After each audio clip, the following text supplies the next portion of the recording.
problema na tupi. Ayan o, damage. So gawa natin ng paraan. I-repair natin.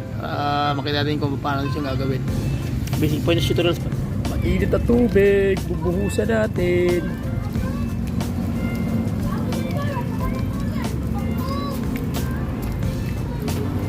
After that,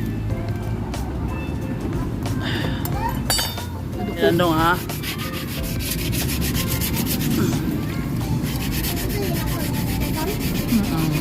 Gas.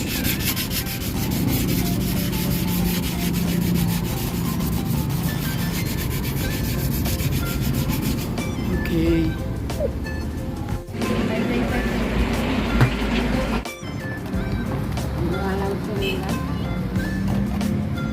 Nato inanuloy, magtago na siya. Ingang din siya tagalit.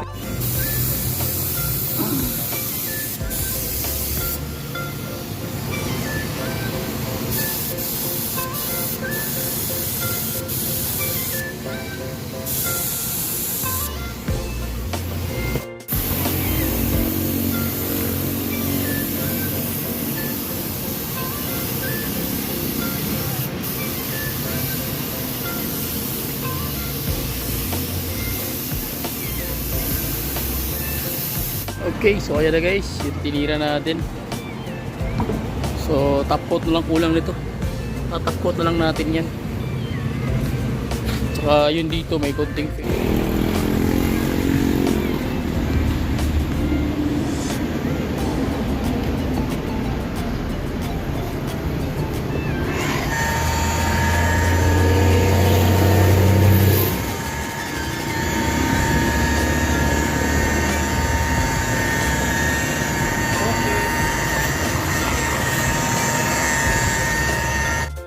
so ayan na guys.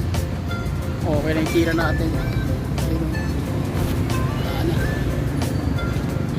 Ano na. O palang araw, another client na naman tayo na MJ. So ang nangyari sa yung kanyang part ng bumper sa ilalim, magre-repair tayo nito. So makikita nyo ayan, talagang gas-gas scratch talaga. Medyo malalim yung hukay at tapos undergo natin ito ng under repair. So samahan nyo ako sa basic points tutorials kung ano yung mga gagawin natin. So tara, let's go. Okay, so ang ginawa natin dito is nagpakulo na ako ng mainit na tubig. So ayan po, ginagawa natin dito is binubuhusan natin para lumambot yung kanyang fiber. Kasi fiber lang naman to, hindi naman ito bakal. Kasi kung bakal, latero yan. Pero kung halimbawa fiber lang, pwede mo na yung i-DIY. So makikita nyo guys, nilagyan na natin ng mainit na tubig. Tapos lalambot na yung kanyang fiberglass. So pwede mo na siyang hatakin. So pag nahatak mo na, okay na. So makikita nyo, okay na siya. So ang gawin naman natin dito is lilihaan natin. So ganoon lang siya kasimple. So pagkatapos yan, ipintura natin. So tara, liha tayo. So ang gagamitin natin dito na liha is 240 or 300. So depende sa inyo. Minsan pwede ka rin mag 180, mag 200. So pagdating sa liha guys, kailangan yung liha na bibili nyo is yung mga Eagle brand, yung tumatagal sa tubig. Ibig sabihin hindi agad siya na pupudpud, kasi kung ordinaryong liha na ginagamit nyo, mabilis kayong magpapalit. And then yung liha Maxaya, so ginagawa ko dito is Eagle brand. So pag magliliha kayo ito, kailangan hukayin nyo muna ng hukayin yung portion kung saan banda yung talagang groggy. So yun ang pinakaunan yung gagawin guys. Talagang kung maaari mapantay nyo yung naka-oscillate na mga maliliit o yung mga pino na gas-gas dahil dun sa cost ng bangga. So kailangan mo lihaan niya ng pwede ka mag-start ng 240 or either 180 na sandpaper, and then 240 tapos 400. So yun po yung pinaka the best way. And then makikita nyo guys, medyo pintab na yung natin, inira natin. And then ang ginawa ko dito is naglagay na ako ng tawag niyan yung body filler. So makikita nyo medyo makapal talaga yung pagkakalagay ko, kasi lilihaan natin yan para makuha natin yung saktong kurbada. So hindi ko na tinipid kasi tawag niyan para makuha talaga yung saktong hiwa niya. So yan po yung So ito na yung daan guys, hindi ko na na-video yung pagkakatira. So makikita nyo talagang nakuha natin yung pangantuan. Ayan. So kailangan makuha mo talaga yung hubog ng kanto, kasi yun ang bibigay bida sa iyong trabaho.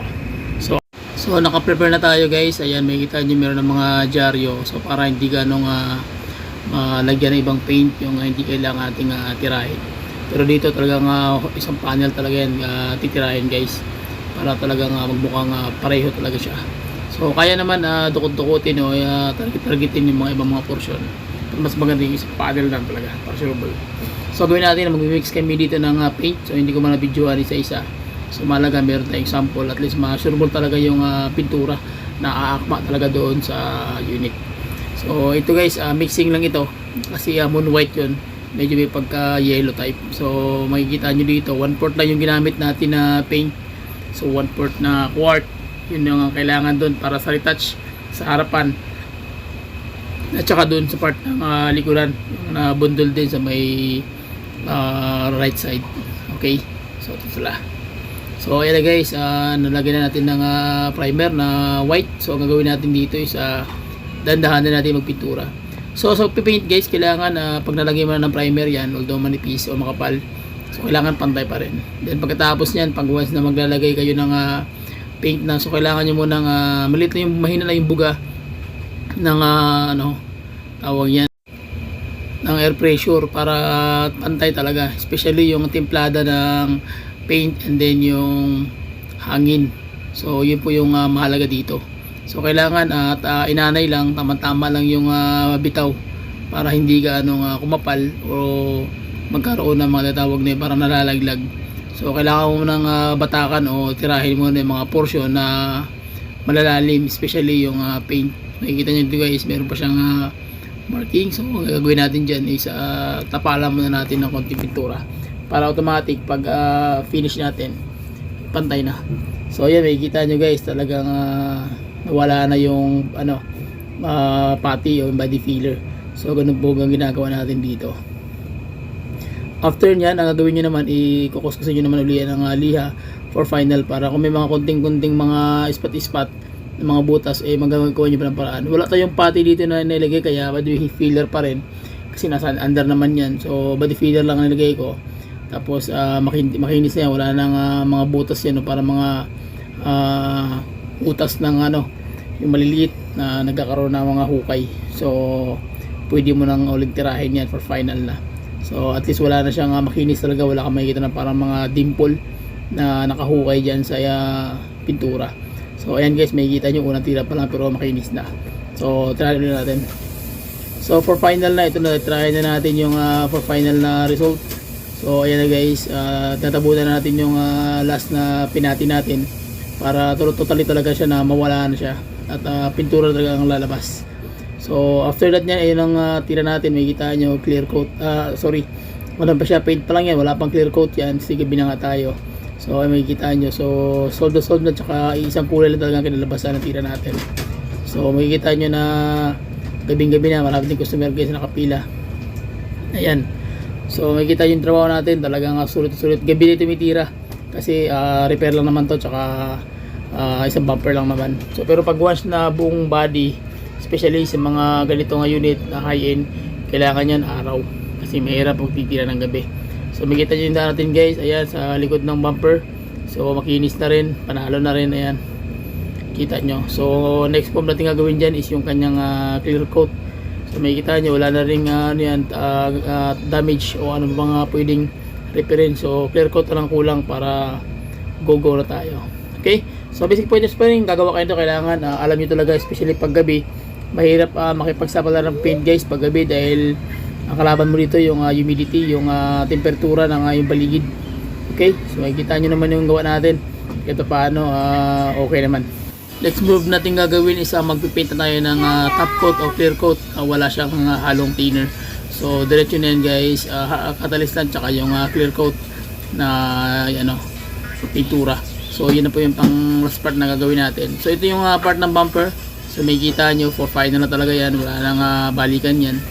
So yan pa rin, mga stroke yan guys, medyo kailangan mo talaga ng konting kaalaman pagdating sa pag-paint kasi tawag yan, mahirap po yan gawin pag once na hindi mo alam yung mixing ng hangin, ng paint, tsaka yung kailangan yung control mismo ng spray gun. So ang spray gun kasi kailangan mo talaga makuha yung tamang tono niyan para malapat talaga ng maayos yung pintura, especially sa mga ganito mga sakyan na medyo high-end guys. So makikita nyo halos wala na siyang kumbaga wala nang mapipintas dito. So medyo maganda na talaga yung pagkakatira natin. So So second coating na pala tayo yan guys, yung ginagawa natin para for final na yan. And then gagawin natin dyan is patutuyuin natin yan. So after natin mag-paint, bali bukas na tayo magpapa-undergo ng tinatawag na yung buffing. Okay, so kailangan talaga niyan is matigas talaga, tuyo na yan para sulit talaga yung mag-buffing natin. So yan po yung ginagawa natin dito. Basic pointers pa rin, kung magpipintura kayo, kailangan wala mga alikabok o mga movement ng mga tawag yan ng mga lumilipad na mga insekto, kasi minsan pag nag last touch na kayo tapos biglang nadapuan yan kung anong klaseng so mababak job, babalik na naman yung trabaho, sakit naman yung ulo nyo guys. So yun po yung delikado rito pag once na magpipintura kayo. So kailangan talaga alam nyo kung paano siya titirahin na walang pwedeng maging sagabal sa trabaho nyo, especially sa mga alikabok. So yan na po, last coat na po natin yan. After that, check na natin guys kung ano mangyayari sa ginawa natin. So tara. Okay, so ayan na, makikita nyo na maganda yung gawa natin guys, malinis. Tsaka makintab, hindi pa yan nag-undergo ng buffing. Ang gagawin natin dyan is undergo natin ng buffing. So ito, portion na to, hindi ito kasali, pero sali lang may-ari kasi nga may konting spot. So tinira lang natin kagabi. Pero wala problema yan dahil retouch na lang yun siya. So ayan na yung pinaka main issue talaga, yung bumper tsaka yung rear bumper. So ayan, makita nyo guys, napakaganda ng tira natin, makinis. So ang kuna lang is buffing. So buffing natin para sureball talaga na okay na. Sa pag-rubbing naman guys, kailangan gamit ka talaga ng yung magandang klase na brand. So ito kasi ginagamit ko ngayon dito is timeless. So segunda lang ito, medyo maganda talaga, yung medyo mamahalin. And then after that, gamit ka na natawag na buffing machine. So mura lang naman yung buffing machine. So basic pointers pa rin, gagamit yan ng buffing machine. Kailangan yung ikot niya is tamang tama lang, kasi baka matira mo yung pinaka corner ng kanto. So yun po magiging nakakalbo. Pero yung ginamit natin pintura dito guys, medyo mamahalin. Hindi ko lang nasabi sa inyo ng kanina. Ang ginamit natin dito is yung kanyang mamahalin na polygloss na brand, na tawag niyan na makapal. So hindi pa tayo gumamit ng thinner, automatic na yun, diretso na yun taplak, wala nang ihahalo pa doon. Hindi ko lang na-videoan guys, pero mahalaga nakuha nyo lang basic pointers kung paano ko tinira, panalo na. So gagamit ka ng buffing machine is tama lang yung ikot niya, kasi nga baka masira yung gawa niya, especially sa kanto. Kailangan alam nyo paano siya titirahin. So makikita nyo guys, sabing-swabe yung tira natin. So hindi ko na lang pinalakas yung ikot niyan, tama-tama lang ikot niya sa mga speed na mga 6 kasi 1 to 10 kasi yung speed ng natin, adjuster. So nasa 6 lang ako. So tama-tama lang para pulido at walang sabit, kasi nga finish na to kung mag-last touch na yung gagawin natin, so makamagkamali, back to number 1 na naman tayo. So ayan guys, makita nyo yung gawa natin, medyo okay na rin sa mga tulad ko na pa lang. So ayan na guys, okay na yung tira natin. Ayun wala na, naalo na sa bila.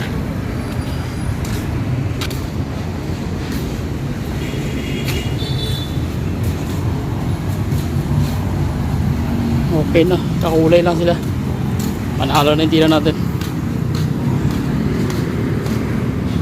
Ayun pogi.